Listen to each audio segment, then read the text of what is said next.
আসসালামু আলাইকুম। কেমন আছেন আমার প্রাণপ্রিয় ভাই ও বোনেরা? আজ আবার একটা রান্নার ভিডিও নিয়ে চলে এসেছি আপনাদের মাঝে। যদি আমার ভিডিওগুলো ভালো লাগে তাহলে লাইক, কমেন্ট, শেয়ার করতে ভুলবেন না।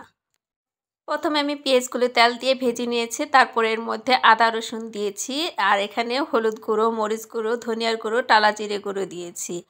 তারপরে এর মধ্যে আমি অল্প পরিমাণে পানি দেব যাতে মশলাগুলো পুড়ে না যায়। এবার আমি মশলাগুলোকে ভালো করে কষিয়ে নিব। কষাতে কষাতে যখন মশলার উপরে তেল ভেসে উঠবে তখন আমি আরও 1-2 মিনিটের মতো মশলাগুলোকে কষিয়ে নেব। তারপর আমি আগে থাকতে এখানে কুমড়া কেটে ধুয়ে পরিষ্কার করে রেখেছিলাম তা দিয়ে দিব।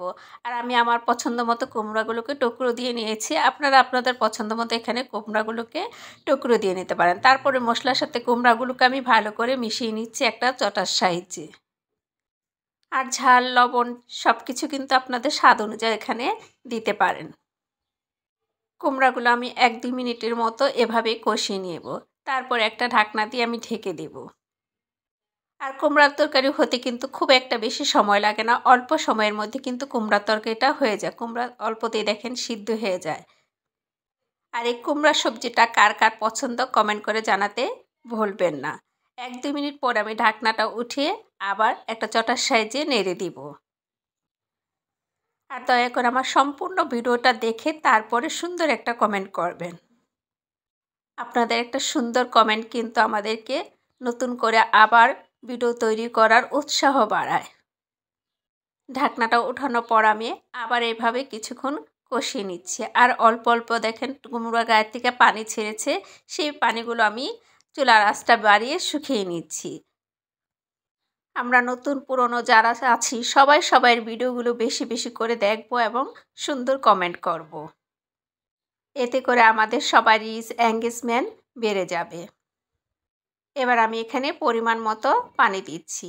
পানিটা আমি খুব বেশিও দিব না আবার খুব কমও দিব না, যাতে কুমড়োগুলো বাকি যা একটু সিদ্ধ কম আছে তা যেন সিদ্ধ হয়ে যায়। কুমড়াগুলো কিন্তু আমি একটু মোটা মোটা করেই কেটেছি। তারপর কুমড়াগুলো পানি চটার সাহায্যে নেড়ে দিয়েছি। নেড়ে দেওয়ার পর আমি একটা ঢাকনা দিয়ে ঢেকে দিব। ঢেকে খুব বেশিক্ষণ সময় রাখবো না, আমি 1-2 মিনিটের মতো রাখবো। তারপর এখানে আমি কিছু কাঁচামরিচ দিয়েছি আর দিব চিনি। চিনিটা দিলে কিন্তু কুমড়া মিষ্টিটাও বেড়ে যায়, কারণ আমার কুমড়ার মিষ্টি তেমন একটা ছিল না। আবার যাদের বাতের সমস্যা আছে শুনেছি তাদের নাকি কুমড়া তরকারিতে চিনি দিলে সেই সমস্যাটা কিনে কেটে যায়। জানি না সত্যি কিনা মিথ্যা, যাই হোক। তারপর আমি সবগুলো আবার চাটার সাহায্যে মিশিয়ে দিচ্ছি।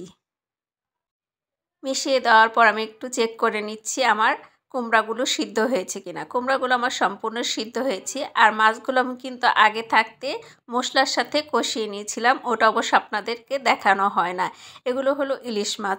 ইলিশ মাছ আপনারা কষিয়ে দিতে পারেন, আবার এভাবেও দিতে পারেন, আবার ভেজেও দিতে পারেন, সম্পূর্ণ আপনাদের ইচ্ছা। ভালো থাকেন, আল্লাহ হাফেজ। আমার তরকারিটা হয়ে গেছে, আমি নামিয়ে নিব।